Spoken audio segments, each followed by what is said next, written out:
This is Coffee and Donuts with Father Dave Korth. We are back for our second week in a row, and Good Shepherd Sunday. You know, in all my years, I'm probably going to show you how bad of a Catholic I am. I've never paid attention to Good Shepherd Sunday, but Psalm 23 kind of hits home this week, doesn't it? It does, yeah, actually. And Archbishop Lucas, he's Zooming with all the priests of Omaha and Lincoln, because now he's the administrator of Lincoln as well.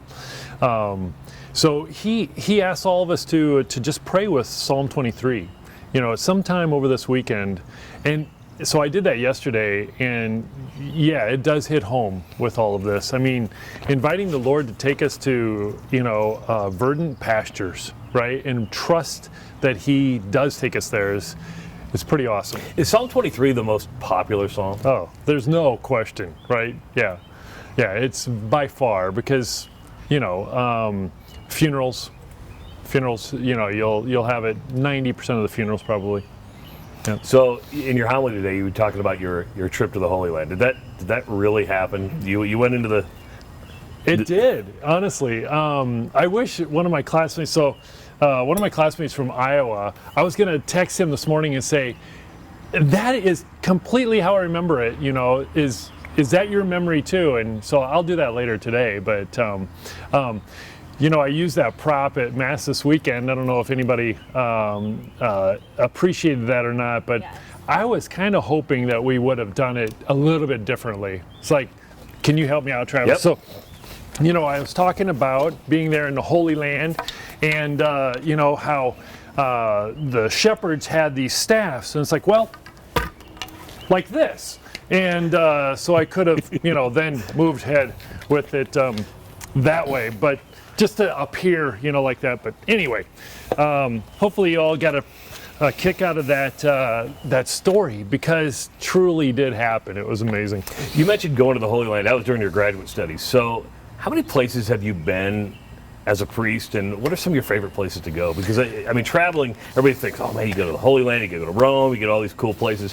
What are some of your favorite places you've been? Yeah, it's kind of fun, because I had my dad's sister. Her name was Sister Fortunate. Are you serious? Seriously, it was not Fortunata, it was Fortunate, and she. I remember when we celebrated like her 50th anniversary of being a nun, we did a little skit for her, and it was all about join the convent, see the world, because she had traveled more than anybody else in our family at that point. And I actually have a brother that's traveled way more than I. He's a farmer, but he goes around the world with trade missions and so forth. I get winters off. He does get winters off, that's right. But it wouldn't surprise me. Well, he better be at home right now. But he's traveled with the governor and so forth around the world. So he technically has traveled more than anybody else in our family. But I've been really blessed. I've been to Rome, to Italy a few times, been to Australia, to New Zealand, where my awesome nephew and his little family lives. Let's see, I've been to the Holy Land several times, and I really have a desire to take more and more people to the Holy Land, because to me that's where we really allow that relationship with Jesus to solidify. You had a trip planned, I think, with Q's, didn't you? Did that get axed already? Yeah, or is that... we just let people know this week that we've pushed it out a year. So we were going to go in June, and now we've got it set up for a year from this June. So, of course, we've gone through another week of COVID-19, the pandemic, things slowly starting to open up. We learned last week about this time that churches could open back up. Now, if you go to the website, sacredchurchomaha.org, you've written a nice letter that's right there on the homepage that explains that Sacred Heart will not open up next week. What went into that decision of why to open up or why not to open up? Yeah, so I turned to my staff and my parish council. They're there to advise me, right? And it was unanimous. It was unanimous not to, primarily because they just think that there isn't enough testing right now. We're still on the rise with this in Douglas County, especially in this community. It's going to be very hard to keep people to social distance. When people in this community see each other, they're going to want to hug each other. And so for the safety of people, that was the primary reason that went into this. I mean, was it a pretty easy decision to make? I would say so. I mean, when it's a unanimous decision, or unanimous with those that are advising me, I'd say, yeah, I'd be a fool, not to follow their lead. Has the Archbishop said, hey, because he's giving you his reign to say what you want to do, but is there a time he'd like to have everybody back in church? Or? He wants us to do the best we can to try to do it safely. He wants the safety of the parishioners to be first and foremost. But he made a really good point in the Zoom meeting yesterday. He said, if grocery stores can serve people coming in and out, we should get to the point where we should be able to safely bring people in and out of church. And so he really wants us to work toward that. So there are other places that have always kept open.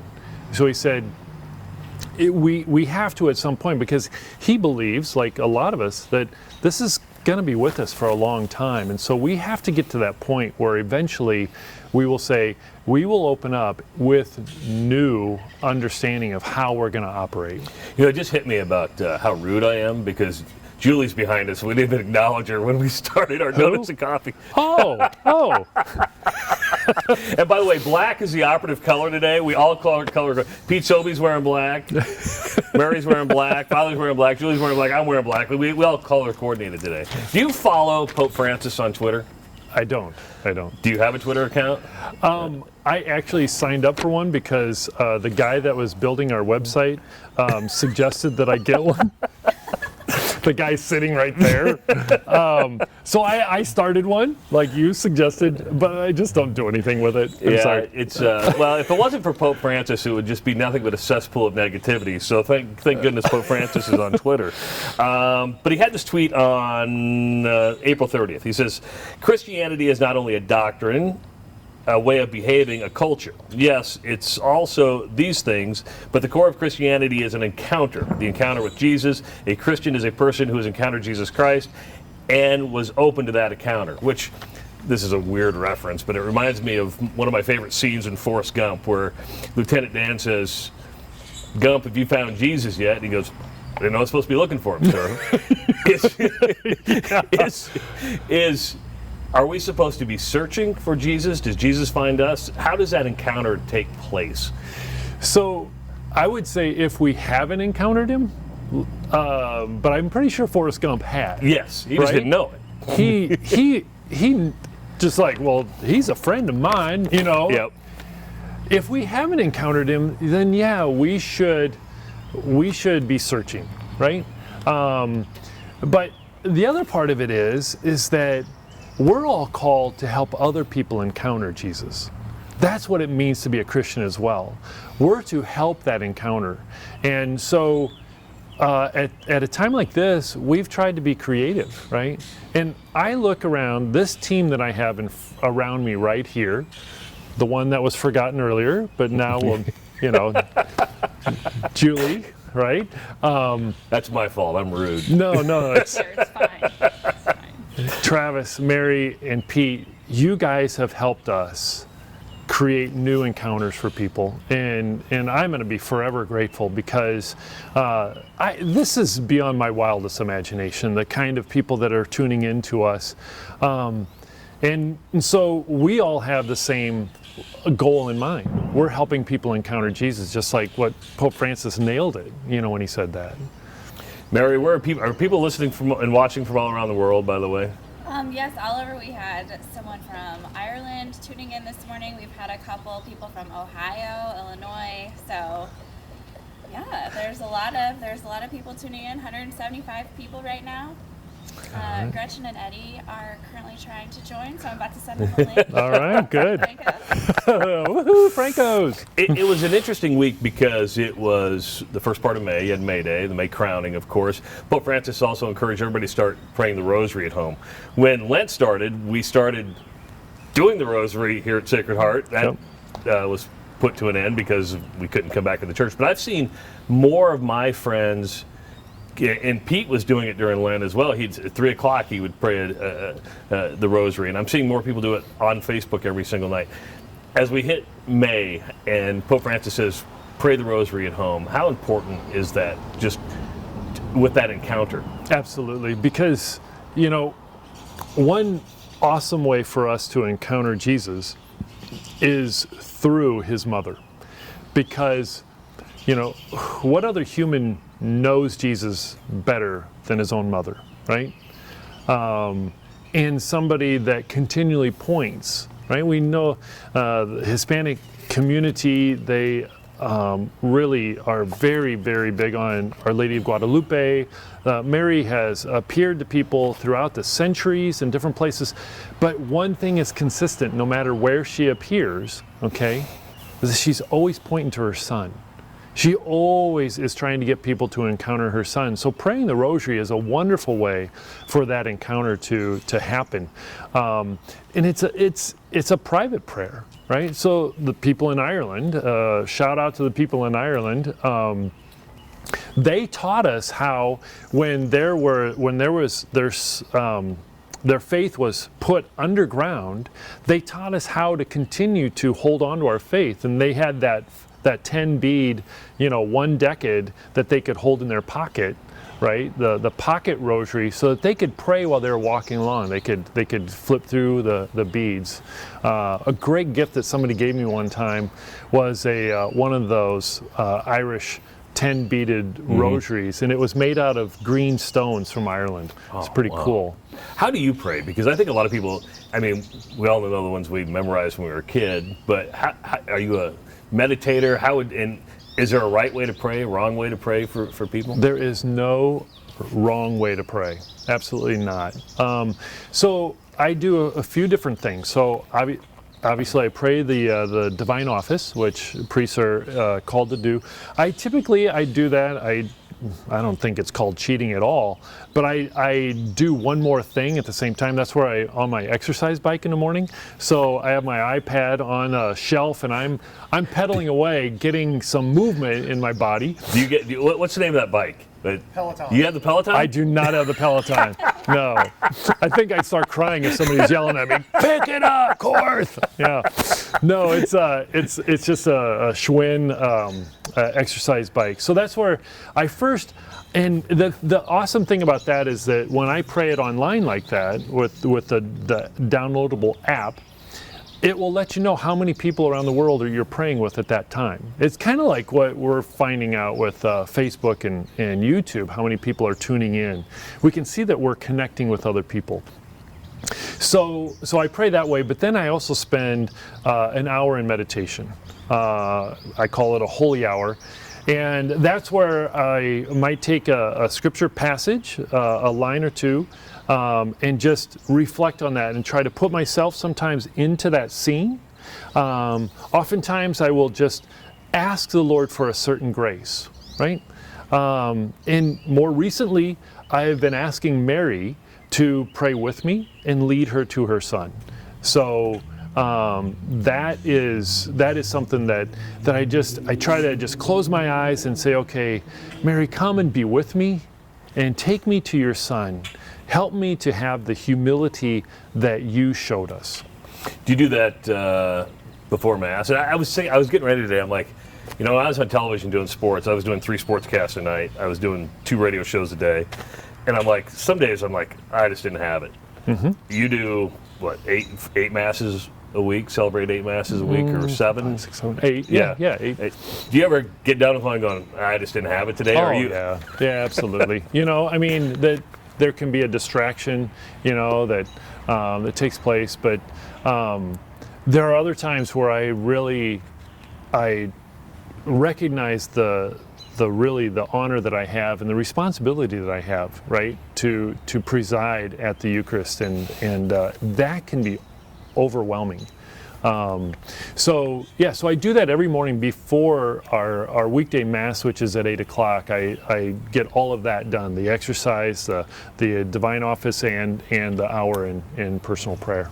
It was a big. And I also shower too. Really? So, yeah. That's why he didn't help set up. He was shower. You a one-a-day shower or twice a day? Depends if you, yeah. Depends, yeah. But it was an interesting week because we saw an outpouring of support for my daughter's going to graduate from Duchesne Academy, and I know Prep did it in a lot of high schools, but they came and put a nice just sign in the yard that said graduate 2020. I mean, this for the young people out there who missed the last 2 months of school, and it's a very important time for them. Yeah. And I'm sure you even have Q's students who are leaving the 8th grade going on to high school. Just Exactly. Yeah, that's it. I've been praying with them a lot this week. I should probably give a shout out to Gross as well, because Pete's son is graduating from Gross this year. Also, I've been helping out at Roncalli this last year, because all of the the archdiocesan high schools, they lost their assigned campus ministers, and so there are a lot of us who have tried to step up, and so I've been working at Roncalli. So shout out to all those seniors at Roncalli as well. And the Q's 8th grade students, yeah, absolutely. I've been thinking about all of them. And also, with classmates of your daughter is two very dear young ladies from Winnebago, Nebraska, that came down to Omaha the same time I did, basically, to start high school at Duchesne when I started here at Sacred Heart. So they're finishing up as well. And I just wish that we could honor those students for the achievement that it is. It's a huge milestone that should be marked with. That's really what our faith teaches us. Our Catholic faith teaches us that rituals are important, right? Coming together and ritualizing milestones, ritualizing is a part and parcel of who we are. I think that's why the smells and bells, some people call it in the Catholic faith, it's important. And I'm selfish this way because don't think less of me, but I'm like, I just spent all this money and I don't get a graduation. Yeah, right. Yeah. No, I get it. I get it. Yeah. Mary just sent me a text. We've got Marge from Nova Scotia, Canada, Sue from Colorado, Ann from Morris, Illinois, Margaret from Indiana, Mary Ann from South Dakota, Antonia from Fort Lauderdale, Annette from St. Edward, Nebraska, Colleen from Sioux Falls, Rock Hill, South Carolina. That's where Pat is. Wow. It's amazing to me. It's my little meme would go poof right now. So well, but you know what? I mean, the popularity has grown, and you addressed this last week in your letter. We're going to be honest. There's been some negativity to maybe the way the Mass is celebrated. How do you address that negativity and the people that criticize maybe your style? Yeah. So I tried to do it last week in a way that would help people to look at it a little bit differently and just say, a lot of that comes down to personal taste. How I see the joy of the resurrection, and how I feel like this is how I want to put this on display for people. That's personal taste. My mom doesn't want to come and worship, on a regular basis at Sacred Heart. She loves me. She loves this community. She loves how they gather around me and support me, and how they're reaching out to her now and her husband, who just got diagnosed with cancer. She loves all of that, but if she was honest with me, I know that that's not her personal taste, but she's not judging the way that we are choosing to celebrate here. And I just encourage people it's okay. St. Peter's here in Omaha is doing some amazing things. They are introducing people to an encounter with Jesus in a worship style that's very different from ours. And that's okay. I'm grateful for the way that they are bringing people who have those personal tastes, right? So of course there are limits to that. I realize there's limits, and there's a line where it's inappropriate and inappropriate, right? Like all lines, people cross back and forth, and I apologize for anybody that I have offended, but try to think about the reason involved, I guess. It's like, don't judge my motives as trying to destroy people or ruin people, but actually it's about bringing people closer to Christ. And so, when did you When did you know you wanted to be a priest, and did you always have the style, or did something influence you to where you became the priest you are? So, when your question was, when did I know I wanted to be a priest? Yeah. It was after I was in a seminary for a couple of years, as when I wanted to be a priest. Okay. When were you called to the seminary? Okay. Probably I went kicking and screaming, basically, is what I'm saying, Travis. I felt called to the priesthood probably before junior high. Really? Yeah. I feel like there was something inside of me. I couldn't name it. I couldn't identify it as a call to the priesthood. But then when I got to junior high, that's when I started thinking about, what am I going to do with my life, right? Am I going to stay here on the farm, or am I going to get ready for college and do something? And that idea of be a priest would come into my mind. And I was like, no, that doesn't look fun at all. Okay, push it away. But it never went away. And so I finally gave into it and went into the seminary, and it's probably year 2 of seminary that I was like, I think this could be all right. So that's when I thought I wanted to be a priest. Yeah, I mean, I was in drama in high school. I was active in sports. I was in drama. I have always been a people pleaser. I've always wanted to make people happy. I'll blame it on St. Leo's, where I was newly ordained, that they welcomed me with such open arms. They wanted me to be me. And they are the ones that really helped set me up on how I was going to express my priesthood. So when I first did a cartwheel at a First Communion Mass at St. Leo's, they did not chastise me. They did not, want to put a straitjacket on me. They gathered around me and they supported me. So that's probably how the style. Granted, it's really welcome here, and I know that I can't use this style here. I didn't worship this way quite. When I was up on the reservation. People there are much more reserved, but let me tell you, we had fun too. And some of the funniest people and holiest people I know, are up on the reservations. And obviously the reservation had a huge influence on you. I mean, and you play the flute at Mass. And how long did it take you, to learn to play that? And did you play an instrument in grade school or high school? And if so, what was that? So I played the trombone starting in the 4th grade up until summer before high school. So yeah, there's not much transition from a trombone to the flute. Like zero. You got to know your slide points. That's about it. That's right. That's exactly it. So what Sarah, my sister Sarah up in Winnebago, said to me that first time I played it publicly was 40 days after I first started playing it. It was presented to me, my first flute was presented to me at the beginning of Lent one year, so it was very easy to, judge the number of days that I had been working on it. But I just started praying with it daily. And nobody gave me any lessons or anything, and so I played it publicly for the first time in Winnebago at our Good Friday service. And Sarah came up to me afterward, and she said, who you been taking lessons from? Nobody. How long have you been playing it? 40 days, basically. And she said to me, she goes, it comes to you naturally then?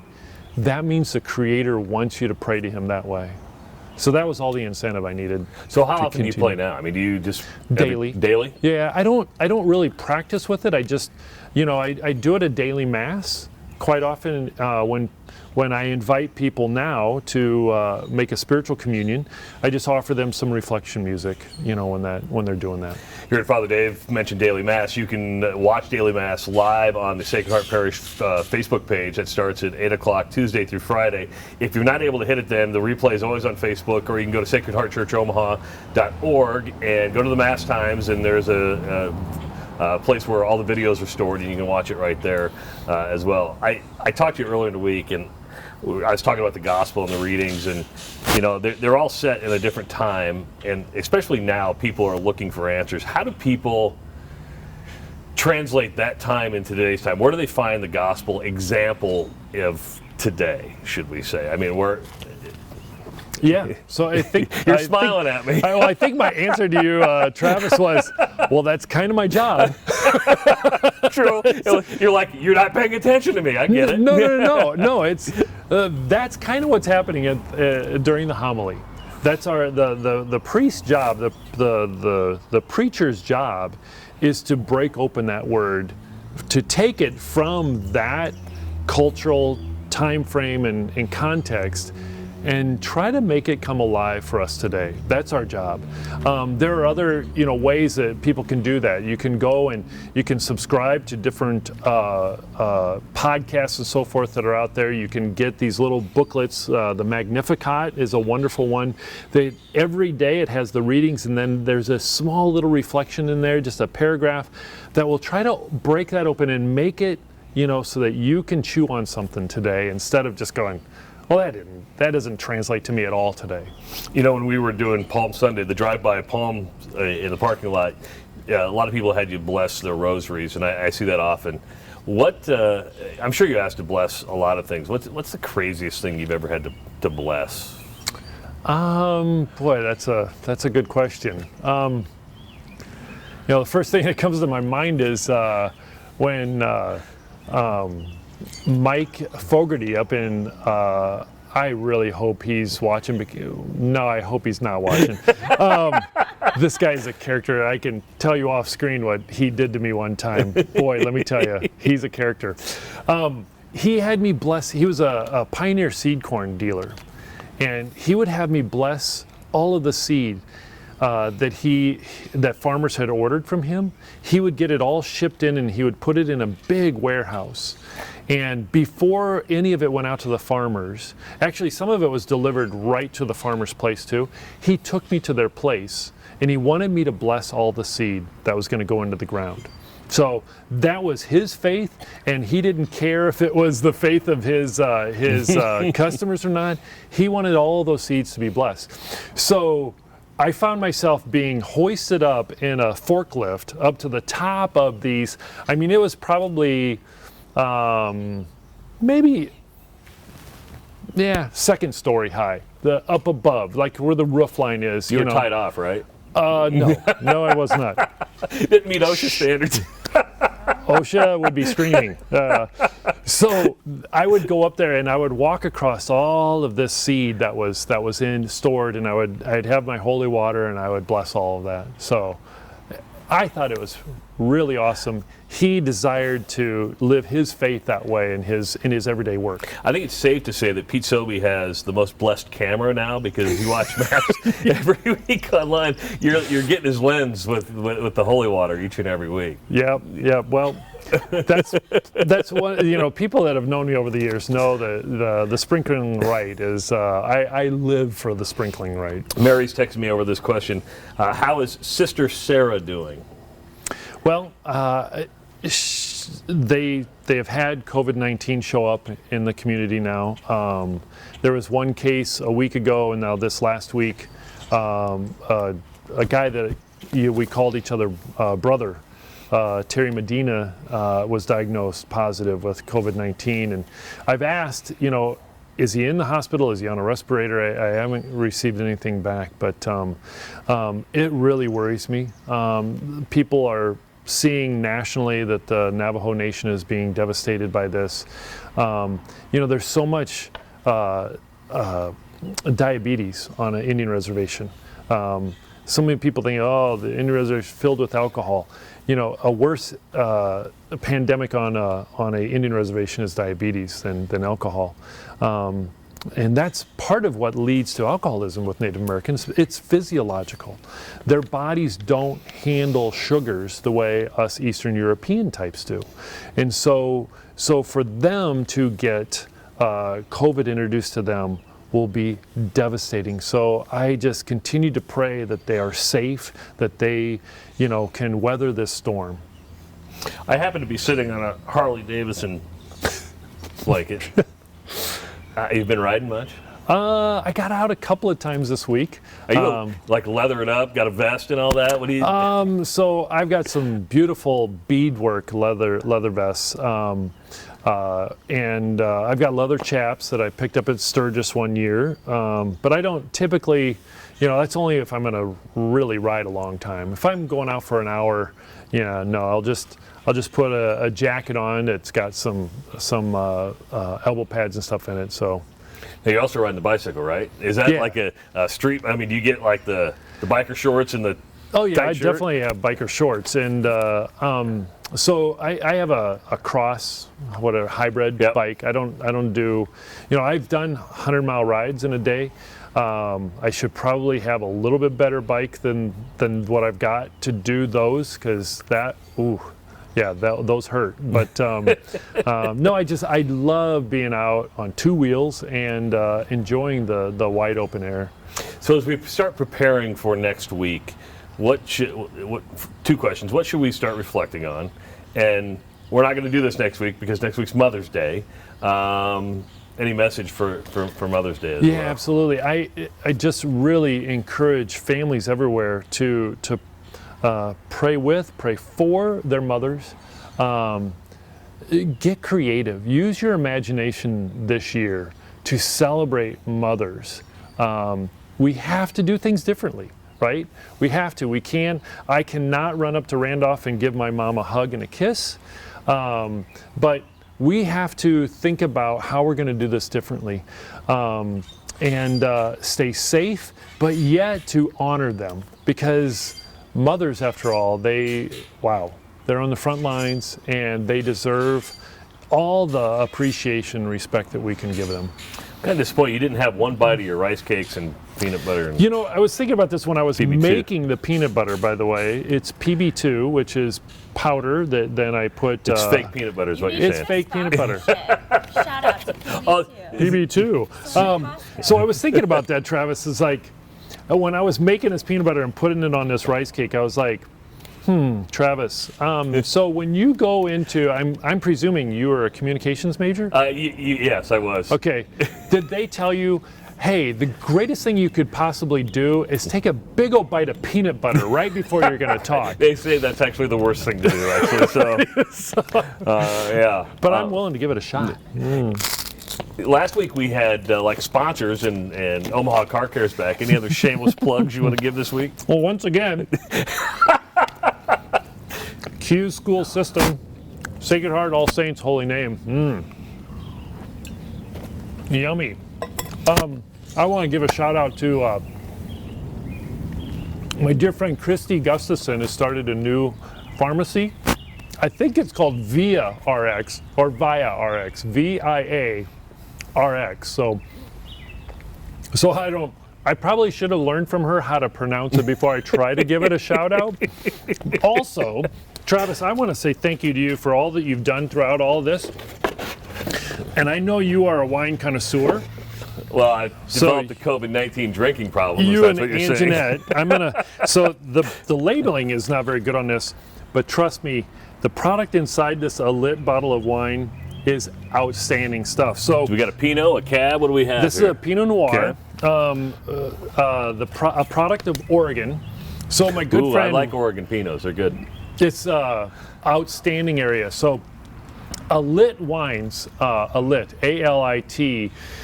My good friend Ron Ike, he goes back to St. Leo's days. He's one of those that you can blame for my way of celebrating a mass in my priesthood. He has bought into that company, and he has graciously offered me some. It's the best Pinot Noir I've ever had. So, do you know what year it is? I mean, like, can I drink it today? Yeah, I think or should I let it age a little bit more? I think it's 2016. That's either 2015 or 16. Okay. Trust me, I don't know if it's going to get any better because it is outstanding stuff. You've convinced me. You've totally convinced me. Before we leave, would you like to give us a blessing? Because we've already gone like over a half hour. So sorry, guys. You got better thing. Although, it's just getting nicer and nicer out here. So I think we have a beautiful day ahead of us. So let's go ahead and end with a prayer. Father, Son, and Holy Spirit, amen.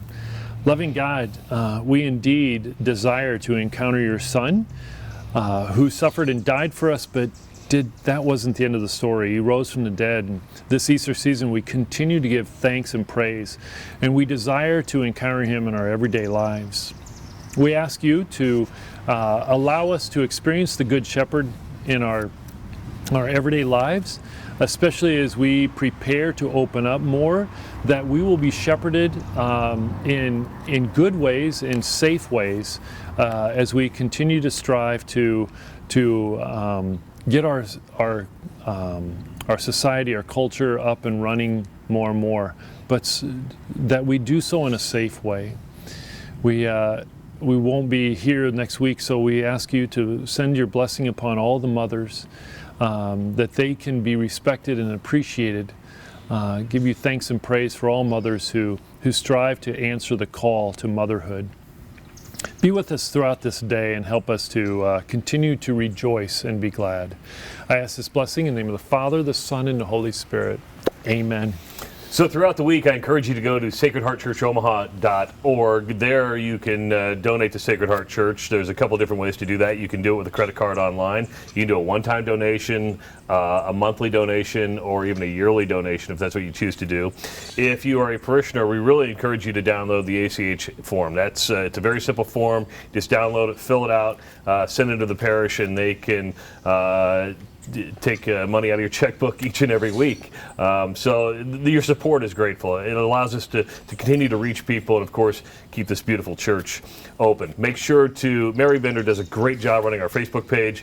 Like Sacred Heart Parish on Facebook and watch our videos. We've got a full YouTube channel. It's growing rapidly, and we highly encourage you to subscribe to our YouTube channel. So for our entire team here, what a great day, wasn't it? I want to say thank you to Flappy over here for helping us to bring ASL to people. It's such a gift, and she's so willing to constantly be available to us so that our deaf and hard of hearing community can continue to receive from us as well. So, Julie, thank you. Gratitudes to you online. All right, today. so we got to do this. So, Pete, do a wide shot, and let's everybody just wave goodbye. So everybody should see everybody, don't you think? Come on, Mary. Let's see. Come on Pete. in, Mary. Pete, you're not camera shy. Well, I have to run the camera. They know who I Come on. Join the team. am. Come on. Goodbye. See you, everybody. Thanks for joining us.